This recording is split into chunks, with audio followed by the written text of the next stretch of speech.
Well, this should be a fun card. What's good? It's Woog. We've got Ryan Garcia, 24 wins, 1 loss, and 1 no contest, taking on Rolando Romero, 16 wins and 2 losses. This is a part of the Fatal Fury in Times Square card. This is another product of Turki Al-Sheikh and Riyadh Season. This is a pretty exciting trio of fights when you really think about the 140-pound division and I guess the 147-pound division, even though Ryan Garcia, Devin Haney, neither of these guys have competed really at 147. I mean, it was only a byproduct of Ryan Garcia missing weight by several pounds in this last fight against Devin Haney that the fight was fought above 140. But none of these guys are like welterweight fighters, including Ryan Garcia's opponent here, Rolando Romero. But this card is taking place outdoors in New York City. So this is going to be a spectacle, but the fights include Ryan Garcia versus Rolly Romero. The fight's taking place at 147. Again, this one is taking place at welterweight. Then you've got Devin Haney versus Jose Ramirez. I believe that one is at a catch weight of 144. So even that is above 140. Jose Ramirez, we all know, is a 140 fighter. But again, he's going to be fighting Devin Haney a few pounds above that. And then we've got Teofimo Lopez, who's going to be defending his WBO 140-pound title against Arnold Barboza Jr., who's been on a tear lately, right? Having beaten Jose Ramirez and then recently just beating Jack Catterall. So this fight is going to be at 140, unlike the other two where they're just kind of free to fight at whatever weight they can agree upon. This is the only title fight, the Teofimo Lopez versus Arnold Barboza one. Although I see that recently the WBA just put their belt, their regular welterweight title, where I thought they were supposed to be cleaning this crap up, but they're putting their lesser WBA 147 pound. Again, these guys are not even 147 pounders, but this Ryan Garcia versus Rolly Romero fight is technically going to be for the WBA regular welterweight title. I don't know where they come up with this stuff. It's pretty ridiculous, but yeah, this is technically going to be a regular title fight. And I'm going to do videos on Devin Haney versus Jose Ramirez and on what I see to be the most even of these 3 fights, Teofimo Lopez versus Arnold Barboza Jr. But just kind of in terms of what I feel like the public's gut feeling on all 3 of these fights, if you were to just say like really quickly, what is the public sentiment on how these 3 fights are going to play out? Ryan Garcia by stoppage over Rolly Romero, Devin Haney via unanimous decision over Jose Ramirez, and Teofimo Lopez via split decision over Arnold Barboza Jr. Keep in mind, Teofimo Lopez, I don't believe, has a stoppage since his 140-pound debut against Pedro Campa. Remember when Teofimo Lopez was a fearsome, ferocious puncher at 135? That seems like ages ago now. But what I also find really interesting about these 3 fights are how little of a chance the public, specifically the betting public, is giving Ryan Garcia and Devin Haney's opponents, because the whole point of this fight card is to build towards a rematch between Ryan Garcia and Devin Haney, where Ryan Garcia, famously dropped Devin Haney 3 times and beat him, at the time, beat him via split decision. It was still a very close fight. It's just a fight that Devin Haney took a brutal beating. But because Ryan Garcia tested positive for Ostarine, this was overturned and turned into a no contest. So Devin Haney retained his 140-pound title, which he later relinquished anyway because he wouldn't fight, I believe it was Sander Martin at the time. He wouldn't do that title defense. So this fight card is going to be both Ryan Garcia and Devin Haney's first fights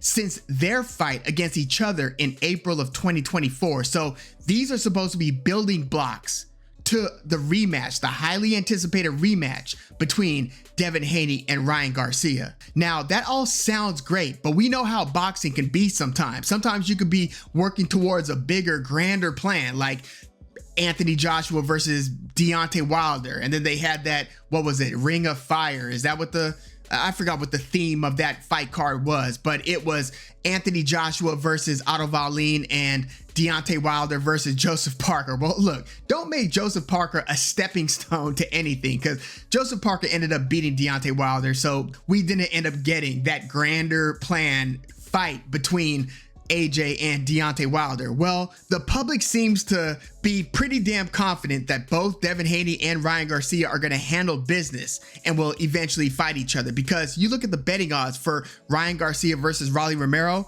Ryan Garcia is a -700 favorite, a 7-1 favorite, and Rolly Romero is a +650 underdog. And then if you look at Devin Haney versus Jose Ramirez, a former 2 belt holder at 140, whose only losses are against Josh Taylor, and then most recently, very recently, against Arnold Barboza via decision. Both of those fights were via decision. Devin Haney is an even bigger favorite against Jose Ramirez than Ryan Garcia is against Rolly Romero. Devin Haney is a -835.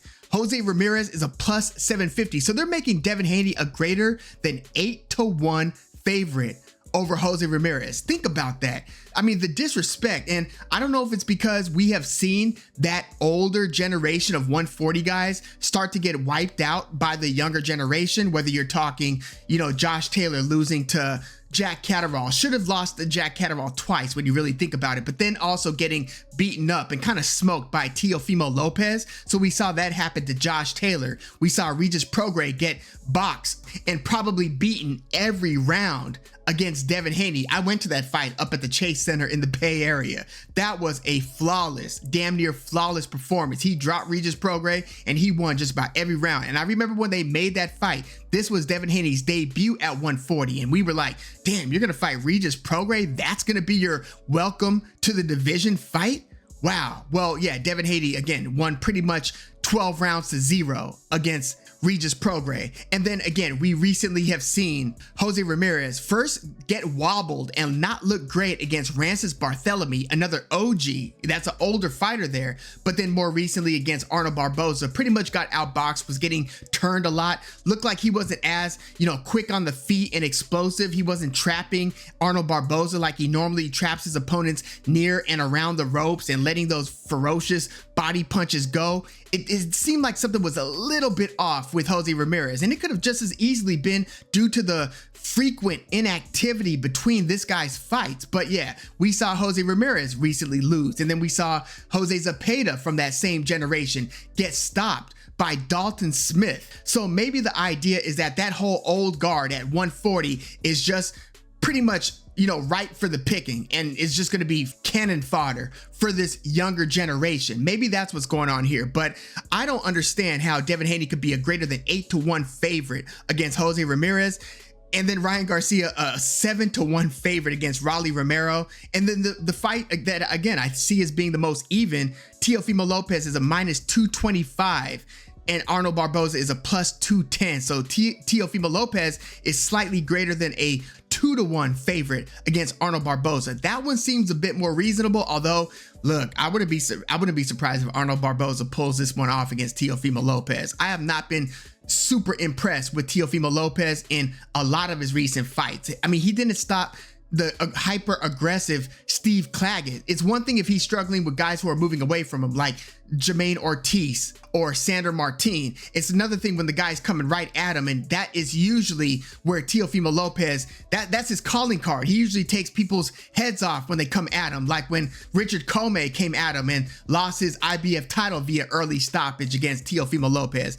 We didn't get that against Steve Claggett. Teofimo Lopez had to really box and work and move and box and work and move to, beat Steve Claggett, the 12 rounds. He won, the vast majority of the rounds, but he really had to work, and he didn't have Steve Claggett in any real danger there. And again, I think Arnold Barboza is pretty much peaking at the right time. But in this video, again, we're talking Ryan Garcia versus Rolly Romero. This is pretty much the highly volatile fight out of these three.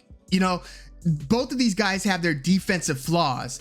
Both of these guys have big power, at least in their, respective more native weight classes. For Ryan Garcia, it would be 135 and 140. For Rolly Romero, it would be 135, even though he technically stopped Ishmael Barroso at 140. He also got stopped against Gervonta Davis at 135. He got stopped against Isaac Cruz at 140. So Raleigh Romero has been somebody who people have been very, very critical of, just in terms of his overall skills, his development, pretty much ever since he got a questionable decision win against Jackson Mariñez. This is back in August of 2020. Ever since that, people have been pretty skeptical of Raleigh Romero. He's a big talker and, quite frankly, has talked his way into most of these high-profile big fights. Like, what business did Raleigh Romero have fighting for a vacant title at 140 when he had never fought at 140 before against Ishmael Barroso? And what claim did Raleigh Romero have fighting for Gervonta Davis's then regular WBA lightweight title? It was pretty much his talk, and it was his personality, and also the promotional politics, in this case PBC, right? Kind of keeping things like within their stable. Raleigh Romero and his opportunities have far exceeded his resume, his accomplishments, and pretty much what his in-ring activity has merited. Well, look no further for his next big opportunity against Ryan Garcia for, inexplicably, another title. It's a WBA regular title, but this time at 147. Raleigh Romero has, what was his one fight, his most recent fight against Manuel James. I mean, even that was at 140. That wasn't a 147 fight. So he won that fight via 10-round decision. He looked kind of a little bit reluctant. He didn't look like the same person who was going for the knockout that he looked like against Anthony Yiggett and Avery Sparrow. And, you know, when Raleigh Romero was kind of making a name for himself, he didn't look like that same guy against Manuel James. But again, this is his 147-pound debut. What the hell is Raleigh Romero doing fighting for another title? This is kind of crazy. But yeah, Ryan Garcia versus Raleigh Romero. They both have defensive flaws, both have pretty big power. I think that Ryan Garcia by far has the speed advantage. I mean, he just has freakish speed. It's almost like his shoulders have this like unlatching where his punches are like very springy, and he could at any moment just rattle off a 5 to 6 punch combination with very hard punches. And while I know Ryan Garcia gets criticized, and really deservingly so, he has shown absolutely detestable behavior over the past couple years, especially, right? To me, like, he's got mental issues. That's just my personal observation. I don't have any facts to back this up. I mean, I have everything that he said and everything that's, you know, documented, but Ryan Garcia, I think that there's something wrong with him, or there at least was something wrong with him during that whole period. But I don't think that everything that he's doing is just an act and it's just marketing and it's just selling a fight.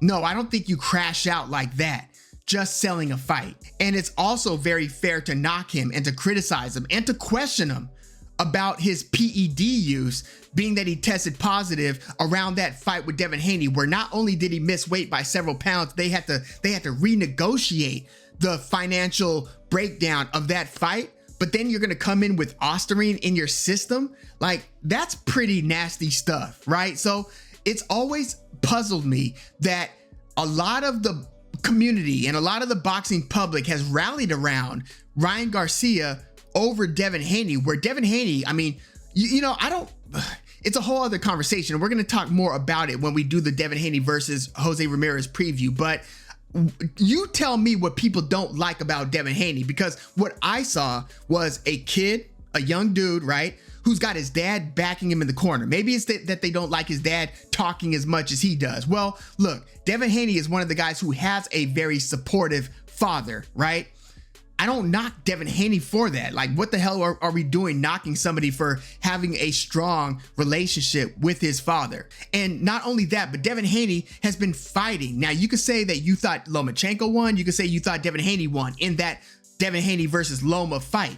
But Devin Haney fought Lomachenko. He also, before that, went over to Australia and fought at the time, we didn't know how bad George Kambosos was. Is that fair to say? We had seen him win close decisions over Lee Selby and Mickey Bay. We had seen him upset Teofimo Lopez. Well, Devin Haney went over to Australia and dominated George Kambosos twice. And then he fights Vasily Lomachenko, where Tank Davis hasn't fought Vasily Lomachenko. Devin Haney did that. And Devin Haney went up to 140, tested himself against Regis Prograis. And then he fights Ryan Garcia. Devin Haney has been testing himself time and time and time again in his still pretty young career. Whereas Ryan Garcia did test himself against Tank Davis, but has shown a willingness to cut corners. And also from a character standpoint, hasn't shown the moral fiber of Devin Haney. So I don't get what's with the support for Ryan Garcia and the hate for Devin Haney, but that's what we've got. That's just the state of play, fair or unfair. But yeah, Ryan Garcia gets criticized by some, loved by others. He is truly one of the more polarizing figures in the sport of boxing, one of the biggest stars in boxing. Like, we could just say that as well. But I also think that we should give him credit where credit's due in terms of what he has done in the ring. He did go in there and beat Luke Campbell in January of 2021 via stoppage after he himself got dropped in that fight. You know, he dominated, Emmanuel Tego and Javier Fortuna as well, stopping Fortuna. Yes, it was Fortuna coming up multiple weights. Fortuna was at his best at 126.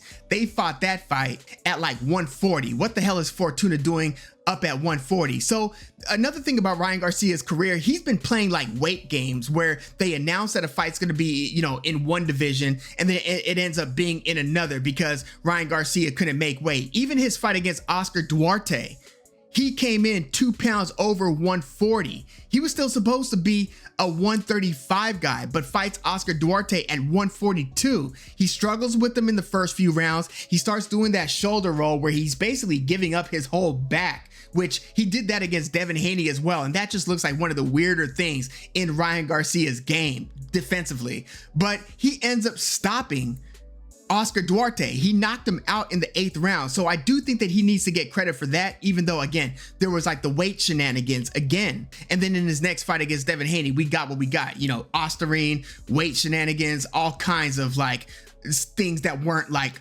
on the level. You know what I mean? So yeah, there's just asterisks all up and down Ryan Garcia's career, but it does seem like he is a very fast and dangerous puncher. And I think that, yeah, it's likely that somebody gets stopped between Garcia and Rolly Romero. And it is more likely going to be Rolly Romero. I mean, they both at times keep their chin up. I just think that Ryan Garcia from a experience standpoint, but Rolly Romero's been in there with Tank Davis. He's been in there with Ishmael Barroso, Isaac Cruz. Ryan Garcia's been in there with Devin Haney, Oscar Duarte, Tank Davis, Luke Campbell. But I just think that Ryan Garcia is still the better boxer. I think he's going to be working with Derrick James, and he was working with Eddie Reynoso again. So I don't know in the last days leading up to the fight who he's been working with more. I think it's been Derrick James. I seen a clip like a week and a half ago of him doing, open public workouts, and it was Derrick James on the mitts. So I think that Ryan Garcia is mostly working with Derrick James for this fight against Rolly Romero. So I think that Ryan Garcia is going to establish the superior boxing in the early rounds against Rolly Romero. Now, I know that the idea is that one person or the other is going to get knocked out, and that it's most likely going to be Ryan Garcia knocking out Rolly Romero. But don't sleep on the outside possibility that this fight goes way deeper and way longer than anticipated. And sometimes because you've got two punchers who are vulnerable defensively, that sometimes each guy is reluctant to make the first move, and each guy is waiting on the other to start letting their hands go so that they can counter that. I could see this being a little bit of a standoff for some of these rounds, to where you might even get some boos going on. And I was almost tempted to say that this one goes a decision and Ryan Garcia wins a decision against Rolly Romero. But then I'm thinking that at some point they're going to start exchanging some leather and they're going to start taking some chances. And look, maybe Rolly Romero is able to sink Ryan Garcia with a nice right hand. Rolly Romero's got some real power. I don't know how it's going to carry at 147, but I just think that it's way more likely that once Ryan Garcia starts letting 5-6 punch combinations go, that Rolly Romero gets clipped pretty dramatically. But, Ryan Garcia does have to be careful. These guys are roughly around the same height. I think Ryan Garcia might be just a shade taller. I think that he's got a little bit longer of a reach. We're talking 70-inch reach for Ryan Garcia to 67-inch reach for Rolly Romero. So Rolly Romero is going to have to somewhat close the gap a little bit. Again, when Rolly Romero starts throwing that right hand or even that left hook, he keeps his chin up there. I just think that Ryan Garcia is too fast, too dangerous, and I don't think that 12 rounds are going to go by without Ryan Garcia absolutely splattering Raleigh Romero at some point. I just don't think it's going to be as early as some think it's going to be. I think that this one is going to go into the second half of the fight and that Ryan Garcia is going to get a later stoppage against Raleigh Romero. So I'm going to go with Ryan Garcia. Again, I think he's going to establish a superior boxing, again, under the tutelage of Derrick James. He's going to be working his jab a bit, and I think that he's going to be doing a little bit of moving, maybe not too dissimilar from what he was doing in those middle rounds before turning things around against Oscar Duarte. It looked like Ryan Garcia was running a little bit, but it was very, very effective because he had Oscar Duarte chasing him, and you had Ryan Garcia moving, stop, pop.